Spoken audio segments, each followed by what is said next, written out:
Hello and welcome back to Fear the Waves Inside the Wave. This is your Fear the Wave collective at work. Not only are your co-hosts Isaac Popper and John Burrows here, but we're joined by the man himself, Michael Arata. Michael, how are you doing? I'm fantastic. Isaac, John, great to see you both. Great to talk with you, Michael. Absolutely. John, it's been a busy week, right? We had that championship game on Friday. Just 2 days later, we had a lot of confusion on Twitter with people speculating, but in reality, Coach Jon Sumrall is here. He's committed. David Harris himself announced that Jon Sumrall had a new contract agreement in principle agreed to. And even though we lost our quarterback to the portal in a little bit of a odd situation, something you don't see too often, so many guys are committing to run it back. And the reason I can't even say the number is because we've got so many guys signed, Michael, that just haven't announced yet. So a lot more good news on the way. Is that right, Michael? Absolutely. So I want to say this about, John and John's commitment. When David made that announcement, it was like jet fuel. And so Jimmy and I had been preparing for the last couple of weeks, talking to the players, talking to people about, hey, making sure that we can repeat this next year. We want to maintain the success that we've had and continuing to grow it. And quite honestly, Coach Summerall has been super, super supportive, obviously, and very communicative with us. So he was keeping us informed as to what was going on, and we were certainly talking with David. And anyway, when he made that announcement, it was jet fuel. So Jimmy and I hit the ground running and contacted as many players as we possibly could. Both of us, our phones were constantly working. We were constantly going over to the facility to see the players, talk to them, meet with them. And Isaac, you know this because you've been involved in quite a lot of this, and you've been to a lot of practices. And John, I know you've seen this from your perch in Barcelona. It's been a mad week. It's been a crazy week, but it's been incredibly rewarding because of the response, right? So Darian Mensah decided to go to a different school. Best of luck to him, and we'll see him in the fall. And then, but quite honestly, a bunch of the players who could have left, who had tremendous opportunity to go other places, decided they wanted to finish their career at Tulane and finish this with Jon Sumrall and ride this out and do another season of it. And so it's been awesome. You've seen the stuff on the internet. Um, a bunch of our big offensive linemen, actually, some first team AAC offensive linemen, Shadre and Derek, both were the first two people out of the gate. They were immediate. They're like, we're going to do this again and we're going to do it better. And then you had some folks from the defensive side, like Adonis Freelos just signing up. Deshaun Baptiste, who's an up-and-coming kid, is on his way up. He's signed back up. And the list kind of goes on and on. And we've got linebackers signed up. We got some receivers now that are in the works, running backs that are going to be signing up, tight ends. And so you're going to see a lot more people, a lot more real quality positions, people who are known as Tulane football players, really well-known football players, you'll see in the next couple of days. One of the things we wanted to make sure that we didn't do is interfere with their schoolwork.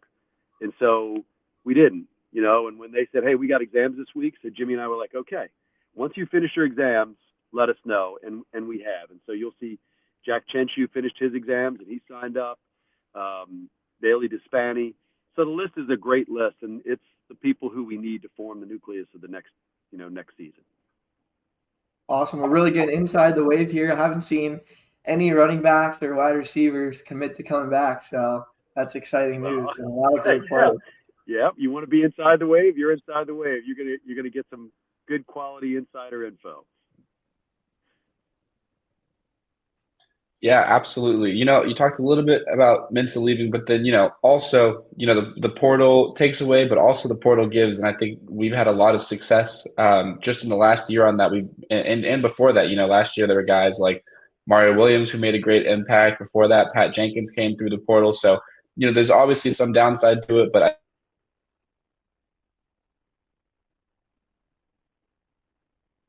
Did we lose John? Yeah, I, I think we did lose John, unfortunately. that's all right. But But listen, I like his theme, and this is what I'll say to that is, you know what? And Isaac, you and I can talk about this. Like, I think we're on the upside of that equation, right? So we're still net positive on that. Even losing somebody like Darian Mensah, who's quite honestly a rising star, and I hope he has a great career. But you know what? Ty Thompson's a fantastic quarterback. He's going to do a great job in the bowl. He's so excited about starting his first college football game against Florida in Tampa. And he and I talked the other day. He's not committed to leaving. He wants to explore his options, but he really is focused on this game. And so, John, I was just saying, while you kind of went digital on us, we're net positive on the portal. I really think we're net positive, right? So we lost to QB. We lost some players last year, but the players we brought in, you mentioned Mario Williams. Has there been a more exciting football player for Tulane in the last few years than Mario Williams? I mean, that guy just lights up the stadium, and he has just been. And I asked him, I was like, "Is this exactly what you wanted?" And last night I talked to him about this, and he told me, he's like, "Mr. Arata, this is exactly what I wanted. This is the exact kind of career I've been praying for." And I mean, he's really relished his opportunities and his time at Tulane. And so, listen, people say crazy stuff about the portal, and it is maddening, certainly maddening, but we've managed it well, and I want to say this about it. Coach Sumrall's philosophy is so strong, and he's so committed to who he is and the kind of team that he wants, that it's like putting a puzzle together, and you kind of got to grab into the bag, and you don't do it blindly. You actually look at the pieces and find out where they fit. And I like that construct rather than just kind of shaking up the bag and letting it roll and kind of going with what it is. Like, he's really thoughtful and deliberate about it. And so we may miss on some players, right? There's some players who certainly price themselves out of us. We don't chase the money. We don't try to do that kind of stuff. We want to focus our resources on quality Tulane football players. And I think we've succeeded. And you'll see, we haven't started to announce all of them yet, but we had one announced yesterday, an offensive lineman who's very much in the same mold as Vinny Murphy. Very much tough young man who's got a tremendous amount of football playing experience, and he's also a great kid. And so you're going to see, like, that lineman's going to make an impact. And you're going to see people in the next day or so, we've been talking to them, trying to get all their deals set, that are going to start making commitments to us at quarterback, at wide receiver, at defensive tackle. Really need spots, and we've got really quality people lined up. So can't say any names yet, but I can tell you, like, those places, you're going to be excited to hear some of these names. There's some, especially on the defensive line, they're like really impressive, really quality football players. The type of football players that when we saw Memphis come into our stadium and beat us a couple of weeks ago, we looked at those guys and we're like, man, they got some. Well, we're getting players like that, Tulane players like that.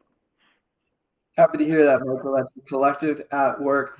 And I totally agree. There's some college basketball teams right now where the fit just doesn't really make sense. It's just a collection of talent. And that's not what Tulane is. It's hard to believe that guys like Tyler Krubbs, Sam Howard, Derek Graham came through the portal, because these are the types of guys in Sam Howard and Derek Graham that you don't even doubt for a second that they're going to leave, because they're perfect fits for the culture, academics here at Tulane. And now they're a part of a Tulane football team that you would think they've been here for 4 years, especially in the case of Sam Howard.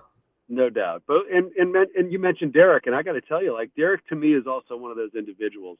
Once you get to know him, you're like, wow, what a quality guy he is. And he is very sought after. He was a guy who was very sought after. He made it so clear to us he wasn't interested. He wanted to be here, graduate from Tulane. He's so proud of being here, so proud of finishing his career at Tulane. And it's, we have, like, the Sam Howards, Derek's, Tyler's. Those are the type of people who you can form a team around, right? That's the kind of person you can build an entire program around, because they're so consistent, so committed, so dedicated, and really talented. Who else has been great to work with, Michael, in terms of the guys that just committed to running it back? It's funny, like, a lot of the guys, the first ones kind of jumping in the gate are the first ones that we called because we know them the best. Bailey is just a fantastic young man who's got a great life ahead of him. Jack Chenshu is another guy I'm super impressed with. I'm just trying to think of the names. Adonis Freelo is a local guy who's, local New Orleanian, John Curtis graduate, who's a terrific young man who's got a great future ahead of him. We're lucky that Don and Sam Howard both have 6 years, something I pointed out in my interview with Sam, and I interviewed all these players to check them out on the Fear the Wave YouTube player is people didn't realize Sam Howard redshirted in 2022, so he didn't just have the COVID year. He graduated Austin Peay, came over with a diploma, and now is in grad school and will be here for a second year. And Adonis Freelu came in with me and will be here for a sixth year as well. He had some injuries that really plagued him while he was an undergrad. Had a big year this year, bouncing back from the injuries after not playing for a long time. Yeah, it's terrific to see him healthy. You know, he suffered through a bunch of injuries. But I think those are the guys that I'm sure I'm missing some, but those are the guys that I thought to myself, man, you want those guys on your team. They're great in the locker room. They're great on the field, and they're just fun to be around. They bring a tremendous amount of energy and passion to it. But, you know, quite honestly, our tight end, when he signs up, you know, it's going to be a big deal. Like he's I can't say which one, you probably know, but he's like, you can build a whole unit around him. He's a special player, and he's somebody who's really excited to finish strong here. And then, of course, you know, we've got a running back who's one of the best running backs in the nation, who's also very sought after, and he's a guy who's, you know, he's just such a hard, dedicated worker. It's a lot of fun to watch him evolve and grow as a person too. And so, you know, one of the great things about the collective, and you guys have actually seen this because you've interviewed them as well, and you get to know the players. We all volunteer our time. You know, you guys put a tremendous amount of time into this. I put a tremendous amount of time into it. But we get so much out of it because we get to know these people. We get to know their families. We get to know all about them. And that's one of the fun things I love about what you all are doing about Inside the Wave is that people who sit in the stands and get to watch and help us by donating or whatever it is, like they get our insight and they get to know the players through us, and they get to meet the players a lot of times with a bunch of the engagement stuff we do. So I think that's, you know, that's to me that's one of the great benefits of what we've been able to do. And it's been terrific kind of making sure that these guys have the resources and the financial benefits that other players are getting around the country. They have it at Tulane too. Michael, we've talked a lot about, you know, NIL and how that impacts all these players, but one of the other benefits about, you know, these guys once they enter the portal that choose to come to Tulane is the value of a Tulane degree. You know, a ton of schools can offer NIL, a ton of schools offer, you know, good coaches, good program. Tulane offers all of that as well. But I think one of the biggest things that separates Tulane from a lot of these other schools is it, you know, the Tulane degree is part of a lifetime decision. So when you know, once these players enter the portal and they're choosing their schools, you know, how big of a factor do you think that plays in some guys' decisions, and how do you kind of pitch that to guys? So it's funny. It is like you all know me. Since you know me, you know that my teammates are kind of ever present in my life, and I tell them about that. And the reason that my teammates are around so much is because this thing that you go through as a college athlete it's a crucible, right? And so you know that you can rely on people. You know how dependable they are. You know how strong-willed they are and how committed they are. And it forms just incredible relationships. And so the experience itself of being a college athlete is really a beautiful experience. And then on top of that, like you said, the network of people that you meet from Tulane, graduating from Tulane, it's kind of unparalleled. And it's such an interesting thing. Like we're a relatively small school, right? But we punch above our weight. And it's incredible the connections that we have. And so we've introduced the student athletes to people in every possible industry. And so they don't just talk about it, John, like they actually get to experience it. So when the owner of, you know, the names on the buildings, these individuals aren't just names on buildings, like they show up and they're actually in meetings with us. And so they meet Mr. Hertz, they meet Mr. Goldring, they meet these individuals and they get to talk to them, and I think when they do that, they realize like, wow, there's substance behind all this stuff and there's authenticity behind all this stuff. And I think that's what separates us. Guys, I got to hit another meeting. I love talking to you all. I love what you're doing. And I'm thrilled that you all are leading the way with the collective. You've done incredible work, man. I'm really proud of you all. Absolutely. Thank you so much for joining us. You know, it's always great talking football with you. It's never been a better time to be a Tulane football fan or even a part of the program. So make sure to donate to the collective and, you know, let's keep this snowball going down the hill. We appreciate your time, Michael. Roll Wave. Thanks, everybody. Roll Wave. Bye-bye.